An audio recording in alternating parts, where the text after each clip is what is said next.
What's going on, everybody? It's the end of 2018, and as I have done every year for the past couple years, it's time for the What I Use episode of the year. I do this at the end of every year for a couple reasons. One, it allows me to kind of just keep track of things that I've changed and done over the years. More specifically, though, there's usually not a lot going on at the end of the year. So it's always a good time to just kind of break down everything that's used to make this podcast happen, a lot of the video editing that I do, and just everything else in general. And if that's not what you're looking for, catch you later. But here we go. This is kind of what I use personally and a lot of what for work. On the phone side of life, I'm just using an iPhone XS. I was using an iPhone 7 earlier this year, but upgraded. I'm also using an Apple Watch 4. That was probably the most recent purchase with LTE with AirPods. The reason why I went that route is that going to the gym has become significantly easier because I no longer have to take my phone for music and all that stuff. You just take your watch, your AirPods, and that's it. And that's just kind of, whatever. Personal email, still using Outlook.com. It's not perfect, but I don't know. It seems as the years go by, personal email just keeps becoming less and less. My family now all text and all that stuff. So anything important comes through a text message rather than email. And so I don't use personal email a whole bunch. Work email is still hosted on Gmail. We use Google Apps for some of our stuff. We use Microsoft stuff for others, but that's that. For this specific podcast, though, by the way, I'm using XSplit still. I really like this software. I know a lot of people use OBS, but XSplit has worked very well for me. I don't have any plans to change. It is a premium product you'd have to pay. It's not all that much, and for as much as I use it, having something that I'm familiar with that I know works well and is very well supported is definitely worth the investment. But on the software side, this is an app most people probably haven't heard of.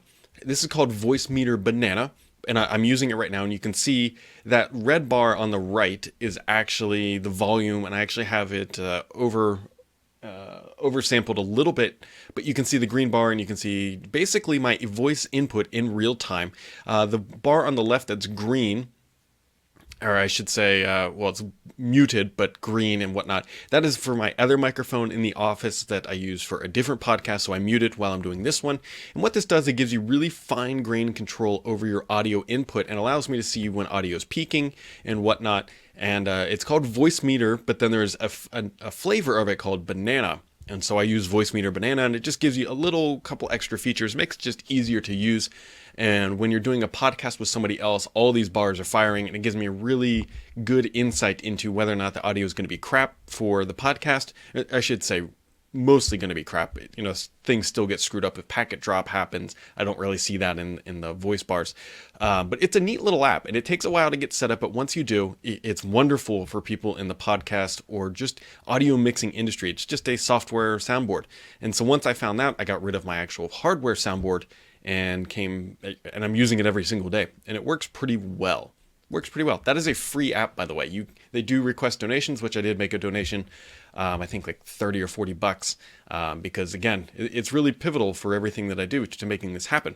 And so one of the other things I've changed this year, I used to have a blue microphone on a beam or an arm, and I got rid of it, mostly because the way the camera's set up and everything else takes up too much space. And so what you can't see is right below here is I have a different type of microphone.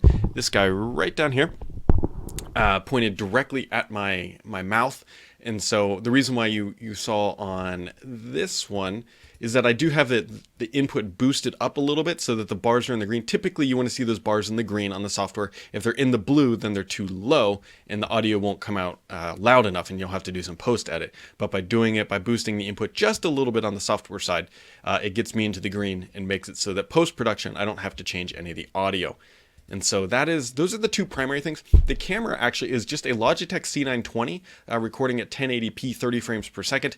What you can't see here are I have two LED lights, and they're grid lights. They're not like lights like this, but they're actual panels of lights. I wonder if I have a screen that I can reflect. I bet I can. And you can see them? And those help get the lighting somewhat even, although it's a little hot today because it depends on if I'm leaning in too far, it's too hot. If I'm back, it's all right. But those are the lights that are used here. You can also see there's one back there for the other podcast. There's actually one right behind my head. I don't know why I didn't think about using that one. primarily the reason why that one exists. It helps light my face when I'm doing the podcast back here, but it also helps me keep my head center because I know that if I see that light, then I'm off. I'm waving too much. So there's actually a reason why I keep it turned on because I could turn it off, obviously. And then back here we have a Surface Studio. I get asked this question probably the most frequently on a basis is what video is playing on there? That is actually just an Apple TV screensaver. You can go find it on the internet, and it's somehow tied into Apple, and it's the real screensaver, and it updates every single week with new videos and whatnot. I can't figure out how to get rid of like that where it turns to black. I can't get it to do a continuous playback, but I'm not gonna argue with it. It's just kind of nice because it's animated, it's slow, but it's not hopefully overly distracting. And then in the back, I just have some real cheap, actually from IKEA LEDs, and you can see the remote for them right there. And I could change the color if I really wanted to, but primarily keep it on blue because if you go too many different colors, the camera kind of freaks out and it upsets the white balance. So just a lot of different moving parts. You can see here, over here, another Logitech C920. It's on a boom arm with a C-clamp to get it down to where I need. The reason why I keep using these C920s is one, they work very consistently and very well. They're not red hydrogen cameras or anything like that, or weapon cameras. But at the same time, when you have enough lighting on these things, they tend to work really well. And that's the key. If you're going to be using a webcam, a consumer grade webcam, invest in lighting, because lighting makes the cameras work less hard, because the first thing that goes, which you can kind of see down here, although it's sort of bokeh, the blacks get kind of murky, if you will. If you can see, this is actually pretty much brown, and this is black. This is cast iron, and so that's what you tend to lose. But that's also, 7 feet behind me. If the channel continues to grow and explode, and I'll eventually invest in higher cameras, but all this stuff works really well with XSplit, and that's why. I used to use a different Canon camera, a more traditional camera like you might think, with a capture card that tied into XSplit, and it worked, and it was made by Blackmagic, but it gave me more fits and hassles than anything else, and these C920s just plug in, and there you go. I will likely be replacing these C920s this year. Microsoft is going to be coming out with 2 4K consumer cameras that I'm hoping will allow us to switch to those. That's going to be something I'm looking forward to potentially trying out. And then for post-production of this, I actually use Adobe Premiere Elements. I used to use Adobe Premiere, I still have it, but most of the editing on this is just chopping off the front and back, maybe slapping in some images and whatnot. And for Premiere Elements does a pretty good job at it, and you don't have to pay a subscription for it. It's just a one-time fee. It's done. It's pretty basic. Well, it's not even pretty basic. I mean, it does some pretty advanced stuff. You can do some light color grading when needed. You can do audio adjustments and do everything else that a prosumer would need. You're going to lose some of the advanced transition functionality like you have in Premiere Pro, but again, you pay once. I think I paid $90 for it, and I've been using it for 4 or 5 years, and it tends to work extremely well for what I need. And so that's most of the technical side of how these podcasts all get done. The biggest thing, again, is most people don't use Voicemeeter, but check it out. It's definitely worth doing that.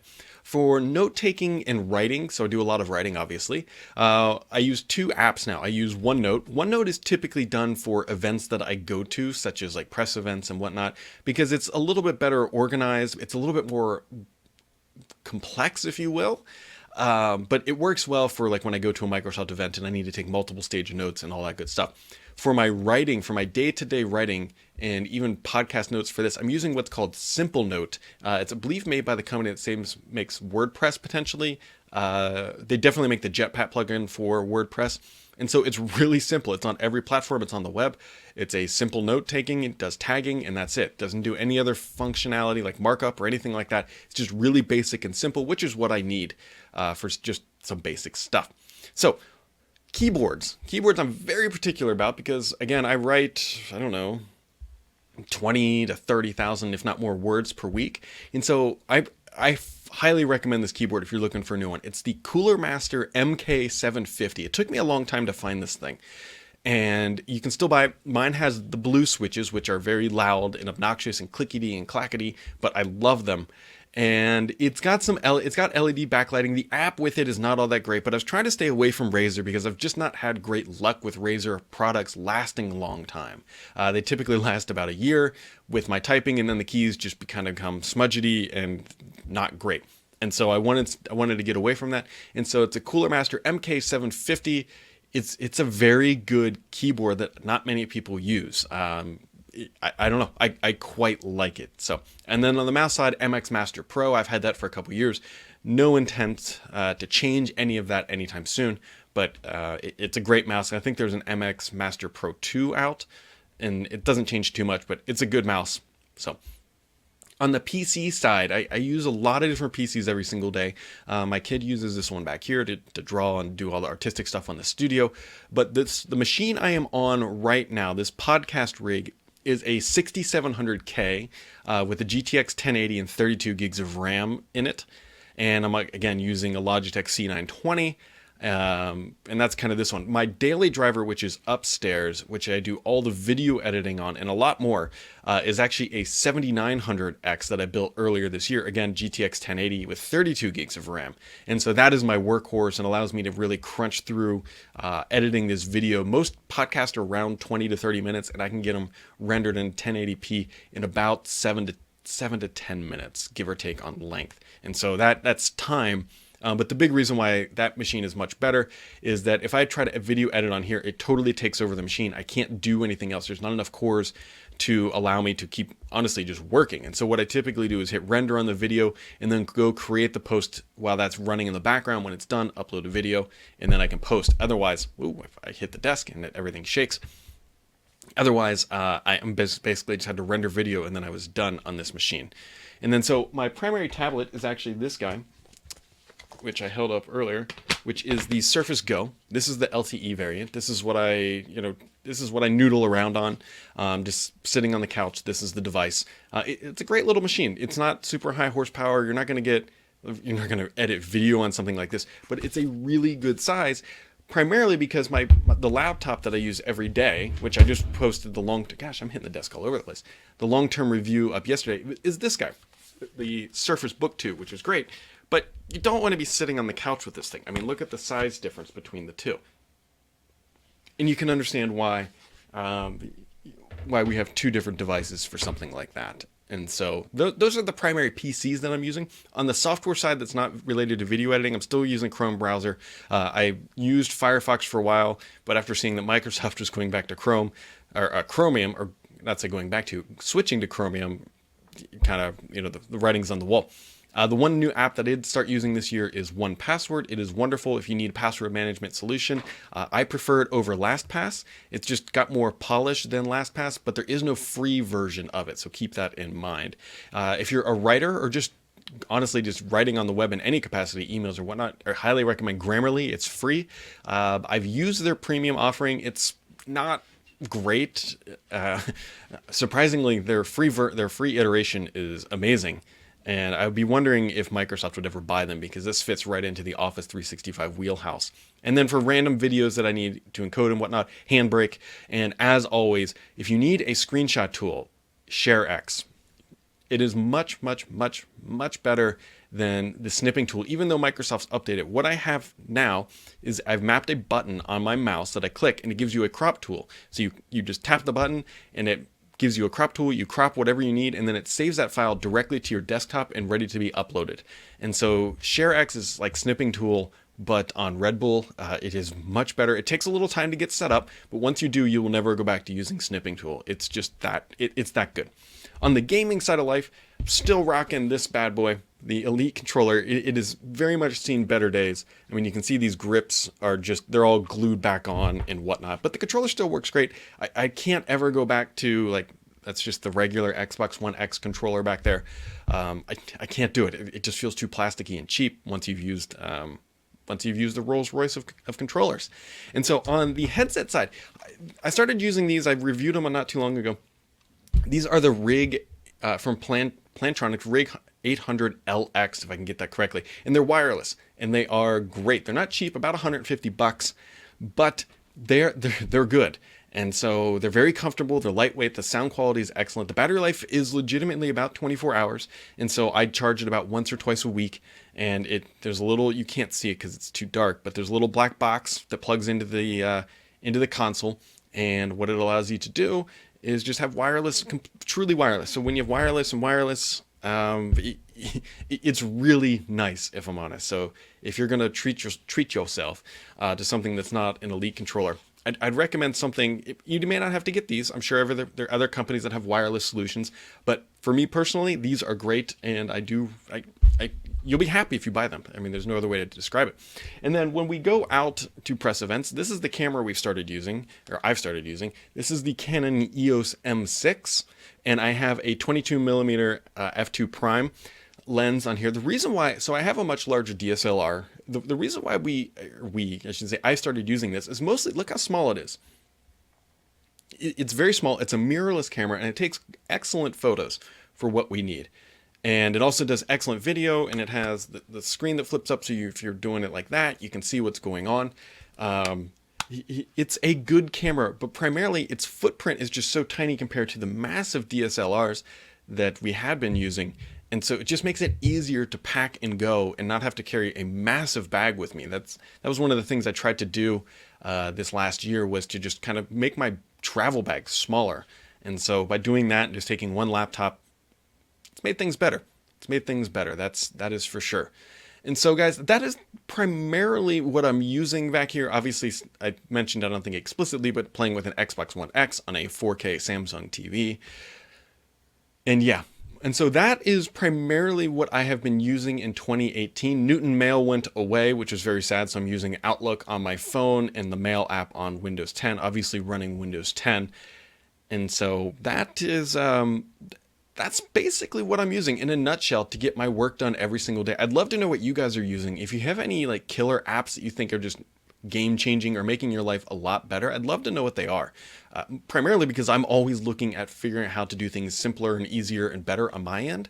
And so I'd love to know what you guys are using. What are essential apps for you on a daily basis? If nothing else, everyone, have yourselves a wonderful 2019. And this wraps up this channel's videos for 2018, and have yourself a wonderful day.